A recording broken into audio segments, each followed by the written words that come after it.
नमस्कार, नमस्ते. Phaltan YouTube channel मध्ये मी राजकुमार गोपने आपलं स्वागत करतो.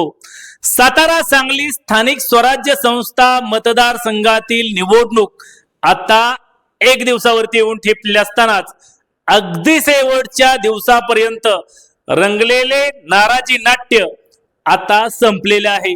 जिल्हा परिषद सातारा मध्ये अध्यक्षपदाच्या निवडीवरून महायुतीतील 3 पक्षांमध्ये चांगलीच चकमक झाली होती.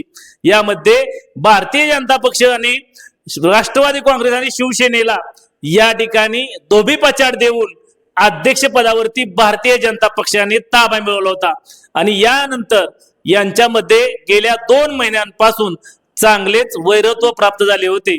यानंतर लागलेल्या स्थानिक स्वराज्य संस्था मतदारसंघामध्ये मात्र या नाराजी नाट्यामुळे शेवटच्या दिवसापर्यंत ही कटुता दूर होणार का याकडे संपूर्ण सातारा सांगली जिल्ह्याचं लक्ष लागून राहिलं होतं.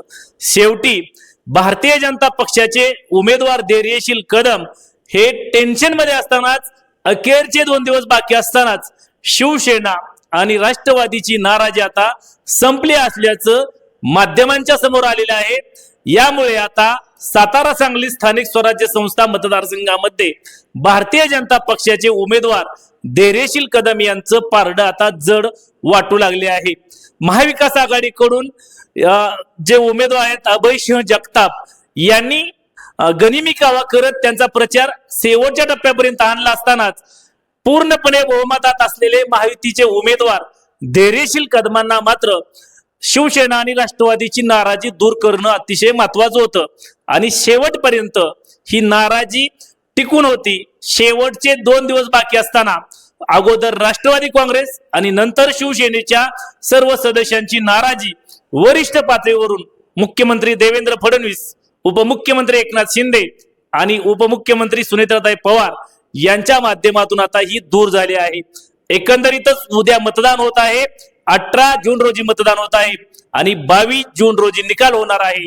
यामुळे आता या निवडणुकीतलं पारडं भारतीय जनता पक्षाचे उमेदवार जे महायुतीकडून निवडणूक लढवत आहेत ते धैर्यशील कदम यांचं जड झालेलं आहे.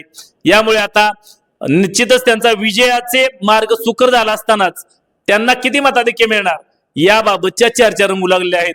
तुम्हाला काय वाटतं, धैर्यशील कदम हे किती मताधिक्याने विजय होतील की ऐन वेळेस अभय सिंह जगताप गनिमी कावा करून बाजी मारणार?